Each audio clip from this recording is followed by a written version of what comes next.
Shabbat Shalom u'mevorach, Bruchim habayim. Welcome, ladies and gentlemen. In this week we'll be reading Parashat Korach. And we know in Parashat Korach, Korach was a relative of Moshe, and he said, how come Aharon HaKohen is the high priest? How come he's the Kohen Gadol? How come Moshe is the leader? What about me? I'm also a Talmid Chacham. I also should be able to lead. Maybe I should be the Kohen Gadol. And he caused a big machloket in Am Yisrael, a big separation. He had certain questions. He gathered a bunch of people. And we know in the end he lost and Korach Vadato got swallowed up into the ground. But we know Aharon HaKohen, what was he famous for? We know he was famous for Ohev Shalom Verodef Shalom. All day Aharon was all into making shalom, making peace between people, between families. Whatever he can do, everyone knows Aharon is the guy for peace. So the Chachamim ask, if you think about it in the Midbar, how much peace do you need already? People didn't have to work for Parnasah. No, there was no businesses because bread used to come, money used to come from Shamayim. They didn't have a problem with clothing. Everything was giving it to you in the Midbar.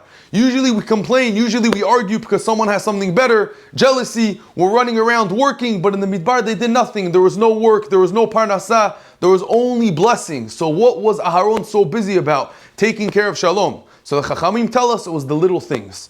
It was, should I put the chair over here or over there? How should we put the dining room table? It was the most simplest things. That's what they used to argue about. The Gemara says in Mesechet Sanhedrin that in this machloket we had the famous On Ben Pelet, and he wanted to be part of this machloket. And we know, what did his wife say? His wife told him, what's the point of being the machloket? No matter what, whether Aharon HaKohen wins or Korach wins, you're going to be their student. So either you'll be Aharon's student or you'll be Korach's student. So what's the point of going to this machloket? What does the Gemara say right after? Chochmat Nashim Banta Beita. Wow, look what the wife of On did. And this is how we know that the women and the Nashim build homes. So Reb Chaim Shmulevitz asks, what was this big chidush? She said such a simple thing to him. Don't be part of the machloket because it doesn't help you. No matter what, who's going to win? You'll be either the student of Aharon or you'll be the student of Korach. The Gemara comes and says the famous line that women build homes. What was so special of what she said? Reb Chaim Shmulevitz answers and he says, it's exactly that. It was such a simple thing that most people forget to realize. When you're in the heat of the machloket, when there's commotion and when there's argument and when there's different politics, our brain lets us forget about the little things, and that's what saved him. This little thing that his wife realized, that everyone realized, it was pshat, it was simple. That's what she realized, and that's why the Gemara says, look at women, they realize about the simple things. And that's what usually gets us. And this is what we have to learn from this parasha, Rabotai. There's so many different lessons, especially in the story of Korach, that teaches us about machloket and how little things usually gets us. They had nothing to argue in those days, but it was about the little things, and that's what gets you. That's what gets people going, especially when it comes to fires and machloket and arguments. But we have to realize, how can we eternalize this? There's so many lessons in the Torah. We hear every single week, every parasha.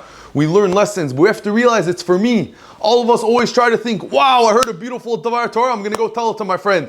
I know exactly who's this for. There's a story one time with a Rav, that this person came, he had problems with Shalom Bayit, with his wife, for over 10 years. And he started telling the rabbi the problems.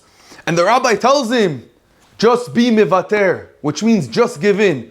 The person was like, Rabbi, I've been telling my wife this for years. He says louder, just be mivater. You have to give in. You just have to be mivater. He's like, you know what? My wife doesn't listen to me. Let me bring her and you're going to tell her this to give in. People don't realize the Torah is speaking to every single one of us. We have to realize and internalize it. We can't just listen to it and say, wow, I know exactly who this is for. Everyone loves saying that. We have to realize, no, the Torah is speaking to every single one of us, every single Jew, speaking to our children, to our siblings, to our spouses. It's speaking to everyone. And we just have to internalize the Torah Kedosha. And if we realize what is the Torah teaching us, all the brachot we have from the Torah, will only gain and gain, especially machloket, especially in our generation, in our times. There's so many things to argue about. Most things and fights and problems are always caused by an argument, whether it's jealousy, whether it's kavod, just like Korach. And we have to realize, what about the small things? What about the important things? And Bezat Hashem will have the Geula very soon. Shabbat Shalom u'mevorach.